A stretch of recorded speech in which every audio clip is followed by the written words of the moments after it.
So Nasir Jones got a hip hop and a little frenzy, got the energy right in the room.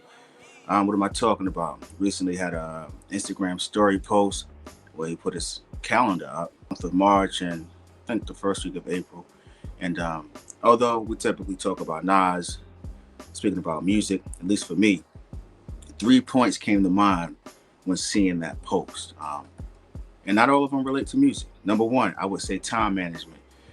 Yes, we typically gravitate to an artist or a sports figure because of a particular skill set, right? But there are other skills that they display that a lot of us really don't pay attention to.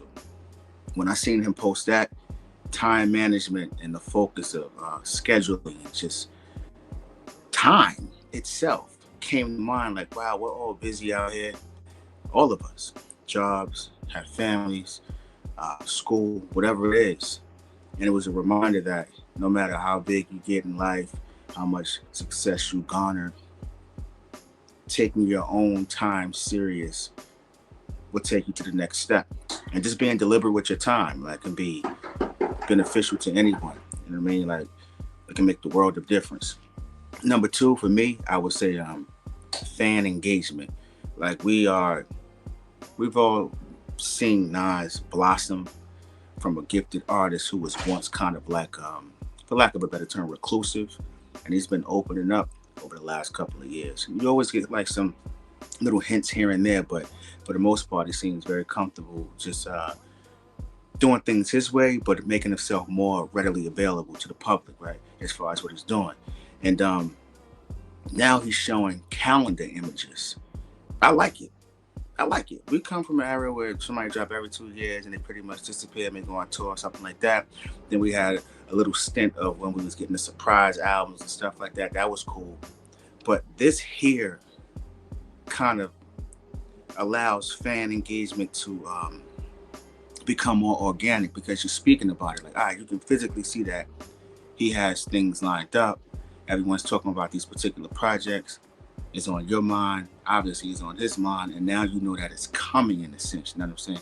Not fans getting overexcited and making up things. This is a reality. Stuff like this gets the fan base engaged. Like I said it before, surprise albums, you kind of like wake up midnight and realize it's on your DSPs and you listen to it. Then you may go on a social media site and converse or communicate with others. But when you know an album is coming, you can really have some real solid discourse, what you're looking forward to. Not even so much to get your expectations too high to where they can't meet it, but it's just good. It's like a throwback feeling in a sense.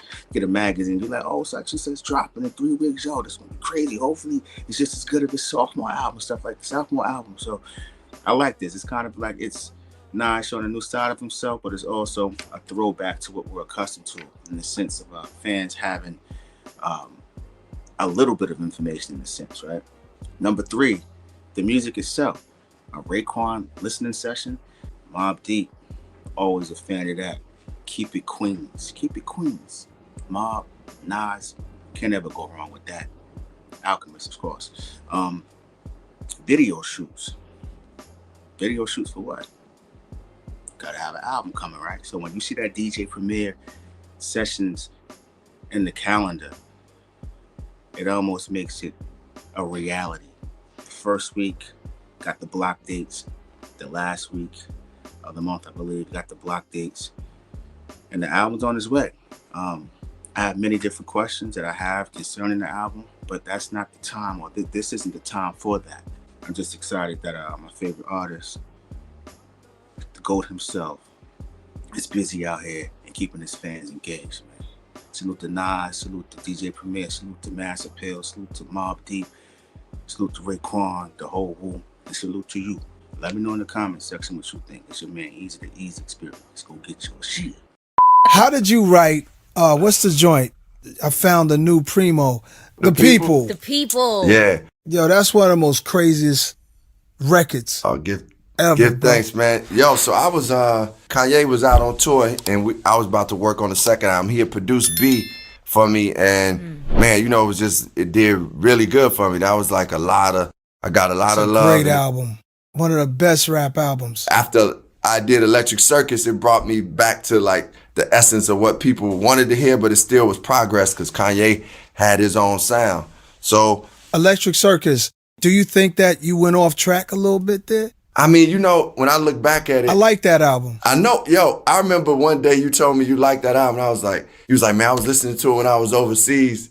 I was like, yeah, that's probably a good place to listen to it. And you was like, you was like, no, I ain't trying to diss it, man. I'm saying, like, things, trying he ain't believe me. I'm like, nah, I was rocking with that album. I know, I was surprised. I was geeked that you said it. You felt like going into the Kanye, when you got your Chicago brother to put that together, y'all tapped into this dimension, right? Yeah, so we tapped into it. It brought you back into a better place, you feel like. I know what he's talking about. But you have to try something in order to know, right? You got to go and touch the edges. You got to, yo. If not, it gets boring. It's like it's like sex. You got to add some stuff to it. You got to get some, you know, you got to add some things to it, give it some, you know, some levels, some dimensions, you know. So I felt like, man, I got to explore things, especially one thing I said earlier is I will say that I stay true to who I am. And I was listening at the time to Jimi Hendrix and Pink Floyd and Radiohead, and that was inspiring my music. And I was like, I'm not going to let what we think hip-hop's supposed to be limit what I'm about to do. Did you record that in the Electric Lady Studios, Jimi Hendrix studio? Yeah, we recorded it at Electric Lady, and then I was doing some of it in Detroit with Dilla. Dilla was playing some of it, but a lot of it we did at Electric Lady. We actually got to do a joint at Paisley Park. Prince let us record it at Paisley Park, which was incredible, because I did a performance. Me, Erica, and The Time did one of his birthday events at Paisley Park. And he was like, yeah, you can come here and record. By the way, it was just like Dave Chappelle described. It was like fucking a basketball court. It's doves. It's like, you know, he ain't cook no pancakes, but it was like, it was a magical dope. place. Yeah. We walked in, his father was playing the piano, so all I could think of was Purple Rain. Man, when we got there, we thought he was gonna come do something with us, but he never did. But he ended up playing on the song on that project, and I was happy about that. But we thought he was gonna come, like, you know, create with us. But Prince is on that album? Prince, yeah, he played on it. Wow. He didn't sing on it. I don't know if I knew that. I didn't know that. Yeah, he played on this song called Star 69. I had Bilal singing, and Prince is playing on it. I mean, I was just grateful for that, man. It's Prince, man. Come on. That's Prince, one of the greatest after Beethoven and James Brown. You know what I'm saying? Yeah. So Kanye was on tour with U2, and he was like, man, Rosh, come on out, and, you know, I'll make beats on the road. So I would go, like, digging for records and bring records to him. Like, I was shopping in Melbourne. I was shopping in Sydney. Wow. And he made The People while we was in Melbourne. And I remember he stayed that whole day, man, trying to chop that beat up. It was a Gil Scott-Heron song called We Almost Lost Detroit. And he chopped that joint up eventually. And that's what made me be like, think about the people. Because, you know, that sample was in there. And then, you know, I just started doing what we said, just freestyling to it. Incredible. I remember later somebody said, man, don't say that that's the new Primo. But I wasn't, you know, I got respect for Premier all day. So it wasn't like I was trying to say Primo is like, you know, I got respect for Primo, and Ye is Ye. So, yeah. Now, I don't play with Primo name. I said, Primo, I called him. I did the song Wave Gods, ASAP Rocky. I said, me and Hit Boy is like, we like the new Gangstar. You cool with that? He said, you know, people might have their shit to say, but I'm great with it, man. He's even doing the cuts on it. I know what you mean about that. Incredible record, the whole album B and that song, The People.